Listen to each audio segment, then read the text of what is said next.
Every evening, just before sunset, a little boy sat alone at the old bus stop at the edge of town. He wore the same oversized blue sweater every day, even when the weather was warm. His shoes were dusty. His backpack rested neatly beside him, and in his hands he held a folded piece of paper. The bus stop itself was old. Its wooden bench was cracked with age. Its roof leaned slightly to one side, and vines had begun climbing up the rusted metal frame. Most people barely noticed it anymore, but the boy was always there. Every single day, rain or shine, wind or silence, he came, he sat, and he waited. No one knew exactly why. At first, people assumed he was waiting for a bus, but no buses stopped there anymore.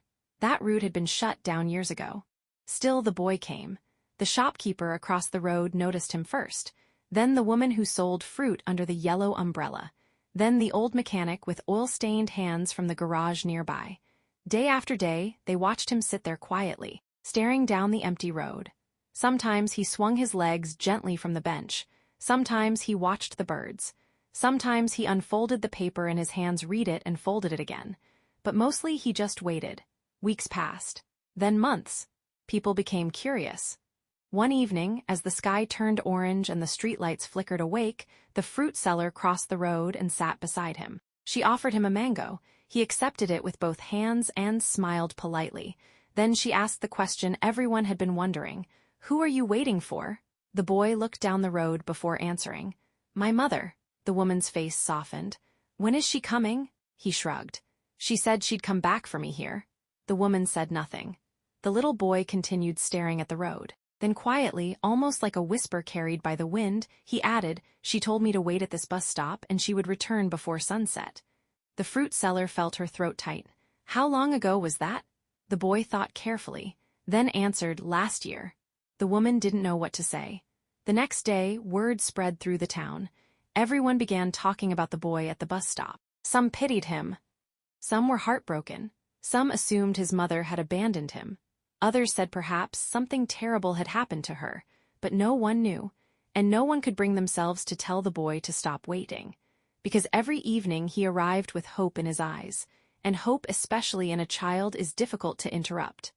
As time passed, the people in town began quietly caring for him. The baker left warm bread wrapped in cloth on the bench. The fruit seller saved him ripe mangoes.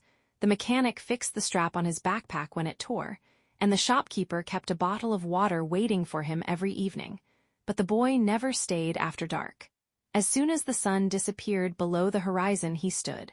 He dusted off his sweater, folded the paper carefully, placed it in his pocket, and walked home alone. Then the next evening he returned again, and waited. One winter afternoon, heavy rain covered the streets and the town nearly emptied. Shops closed early, doors shut tight, people stayed inside. But through the rain, under the leaking roof of the old bus stop, the boy was still there, curled on the bench. Wet shoes, blue sweater soaked through. Still waiting. That evening, the old mechanic couldn't bear it anymore. He ran across the road carrying an umbrella and wrapped it around the boy. Then he sat beside him. For a while, neither of them spoke. Rain tapped against the metal roof. Water rolled down the broken glass panels, and the empty road stretched endlessly before them. Then the mechanic asked softly, "What's on that paper you always carry?" The boy looked at it for a long time before unfolding it. The paper was old, wrinkled, worn at the edges from being opened so many times. He handed it over. Written in careful handwriting were the words, "Wait for me at the bus stop before sunset. I promise I'll come back for you. Love, Mom." The mechanic stared at the note. His hands trembled. He looked at the boy. "When did she give this to you?" The boy smiled faintly. "The day she left. And you've been waiting ever since?" The boy nodded. "Because promises matter." The mechanic could not speak. The rain continued falling. Cars passed in the distance, and for a moment the entire town felt heartbreak in silence. The next morning, the mechanic asked around. He searched records, talked to older neighbors, visited the police station, and eventually he found the truth. The boy's mother had never abandoned him. A year earlier, she had left town to find work in the city. She had planned to return within a week. But on her journey back, there had been an accident on the highway. She never made it home. No one had ever found a way to tell the boy, and somehow he kept waiting. Every day, believing her promise would still arrive with the sunset. That evening, the entire town gathered near the old bus stop.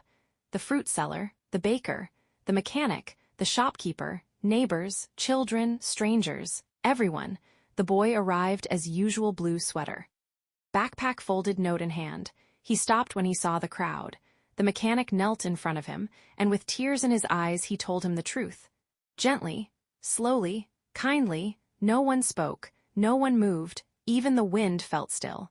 The boy listened quietly. He looked down at the note in his hands, then back at the road, and for the first time he didn't sit on the bench. He stood there in silence for what felt like forever. Then he folded the paper one last time, pressed it against his chest, and whispered, "She didn't forget me." The mechanic shook his head. "No." The boy looked at the sunset glowing over the road. A small smile appeared on his face. Then he said, "I knew she would keep her promise if she could." And that night, for the very first time, he walked away from the bus stop before the sun disappeared. Years later, the old bus stop was rebuilt. Fresh paint, new roof, flowers planted beside it, and on the wooden bench a small brass plaque was placed there.